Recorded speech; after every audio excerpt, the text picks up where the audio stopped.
Pardon. Et non, je c'est la vais fraise. partir, donc voilà.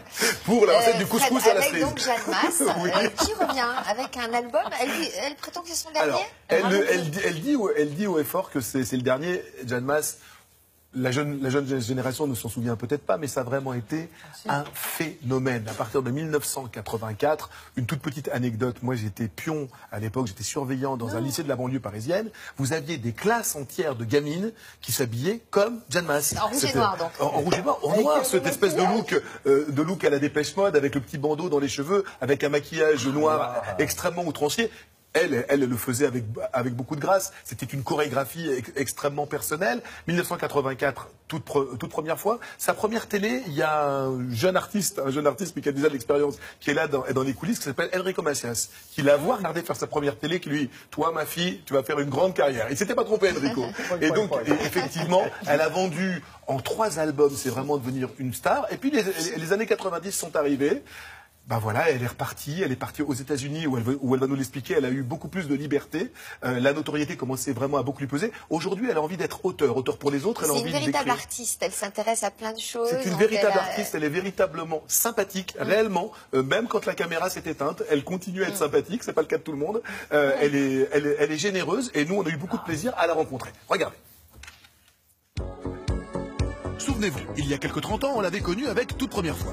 Aujourd'hui, elle nous revient d'Arizona, oui parce que maintenant elle vit là-bas, pour déclarer comme ça que son 16e album sera sa toute dernière fois. Alors là, on comprend pas et on dit à Jeanne Masse, enfin, pourquoi? Parce que je crois que je suis arrivée au bout de cette parenthèse, qui était ma vie en tant qu'interprète de la chanson. Une vie, c'est très long, mais en même temps, ça peut paraître très très court aussi.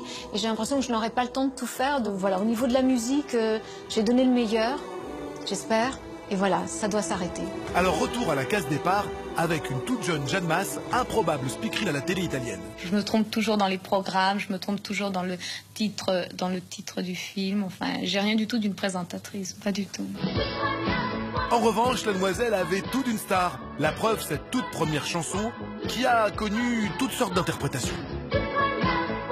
Moi, je me souviens de Michel Fugain qui m'a dit que c'est quand même très culotté d'écrire le texte d'un dépucelage. Et c'est là que j'ai compris qu'en fait, chacun interprétait à sa façon. J'avais pas pensé une seule fois que c'était sexuel. Mais en réécoutant, il avait pas tort.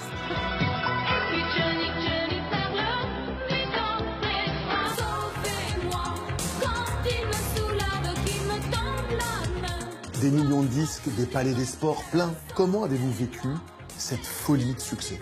J'avais l'impression que c'était facile, je me laissais aller, je disais tout ce que je pensais, tout ce qui me passait par le cœur, par le ventre et tout ça, je défendais d'autres artistes, je défendais des causes, et tout ça, je pensais que je pouvais tout faire. Et en fait, par la suite, on m'a tellement tapé sur les mains que j'ai compris qu'on ne peut pas tout faire et on ne peut pas tout dire quand on est une artiste. En revanche, au rayon des anecdotes croustillantes, on peut dire que Stéphanie de Monaco doit tout à Jeanne. Bah oui, Romano Muzumara, le compositeur d'Ouragan. Bah au début, c'est pour Jeanne qu'il avait composé. Oui, mais moi je venais de sortir de Johnny Johnny, donc pour moi c'était trop similaire. Donc il m'a dit, ok, t'en veux pas. Voilà, il l'a donné à Stéphanie de Monaco qui en a fait un gros succès. Et moi, du coup, j'ai sorti en rouge et noir parce que c'était différent.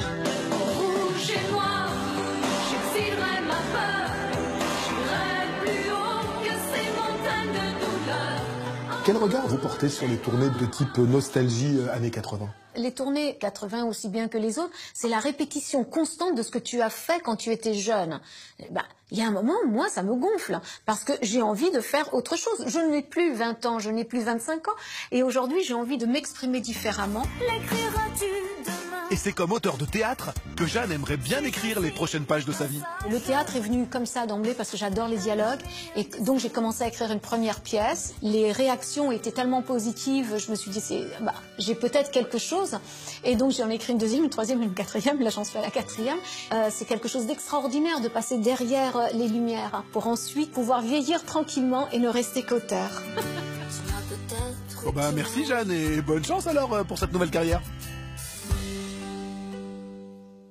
Elle a raison, c'est le comble du luxe d'être auteur, de vivre de sa plume et de ne pas forcément être exposé à la lumière. Elle ne veut même pas jouer ses propres pièces. On lui a dit, il y a des directeurs de théâtre et des metteurs en scène qui lui ont dit, mais au moins pour la première, incarner un rôle, ça va nous aider à vendre.